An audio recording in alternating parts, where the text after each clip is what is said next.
Lâu mà chân nó dòng gì à? Chưa bao giờ làm cái nhà chút nhiều. Phải cũng có được cái gì có nhà chút nhiều.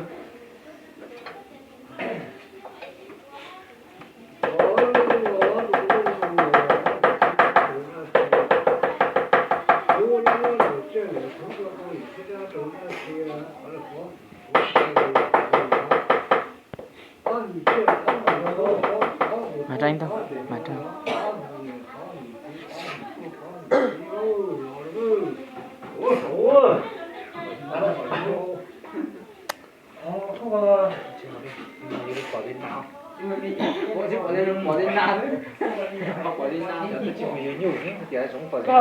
Có bọn một trâu là Hả?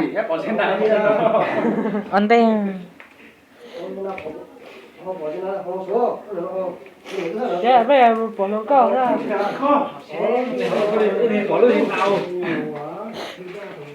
chúa thao đi bọn nó câu à có tìm một cái tôi quay để bỏ chó này.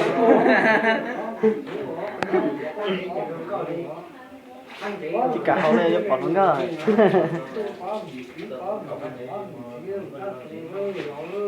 Mới khó quá.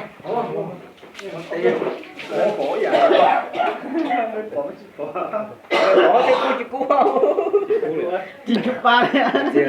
chỉ chụp bao phát trực tiếp à quay phim chứ Chỗ này à? Còn cái người có tôi phát trực tiếp này nó bỏ chi tránh mà.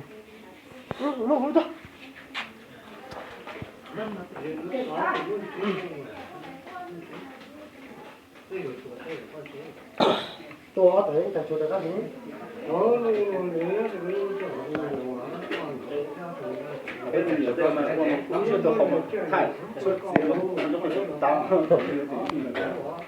Hồi trước mà hôm mà có một cú tua mà nhìn nó chua chua chứ cú vào lấy bỏ gì nó ta là ho rồi Nó kiểu to tự nhiên.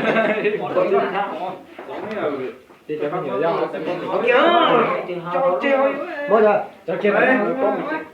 đó chỉ đấy này kia sẽ thì giờ mà sử dụng học là các anh chị nè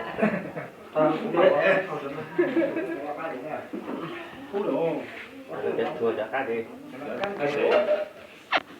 cái gì thế Đây đi.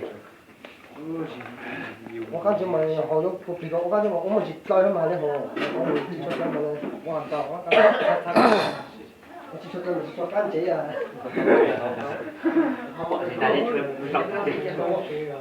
Bỏ hết sổ chứ rồi. Trên cái mấy trẻ hồi các anh chị gọi anh chị.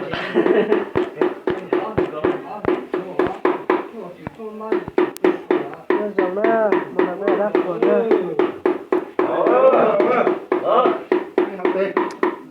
Mới khó của em.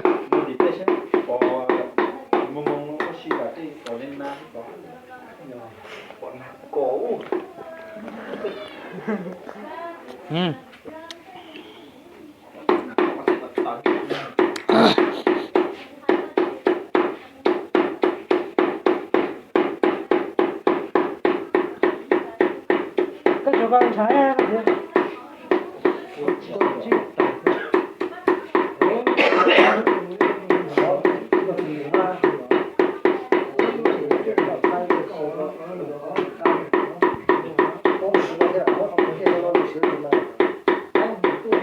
lá cho có chứ nữa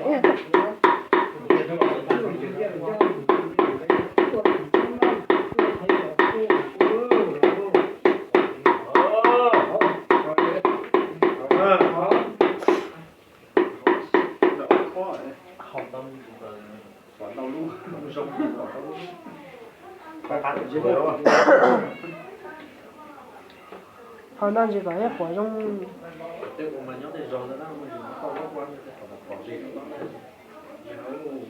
mà thì sai này cổ thao Cô là lý say đó mà cô chừng quay ha. mười ra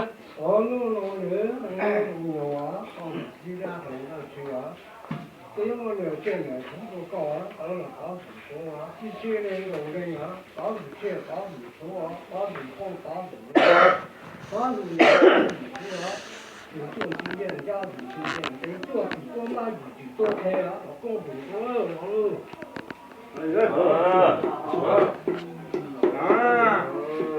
我好靠干这个噻，我干这个我好。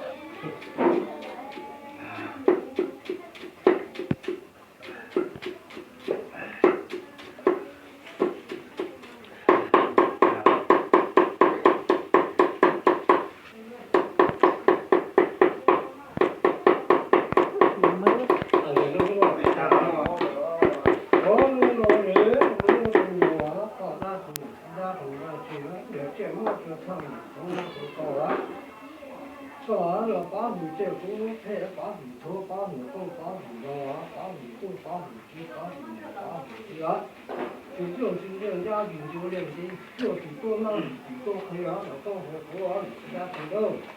我们这都头啊，他这个都多啊，过多么一多了要花一多了，一多了花一多了肉大的我说更加成家去好，哎呀，谁讲了？好了，好嘅，打咗等住，做冇咯。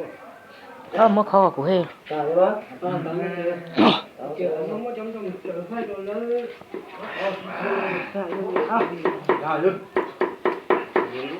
我操佬。quay lại nhìn lì rồi đấy mà chỉ chụp quả ta ha.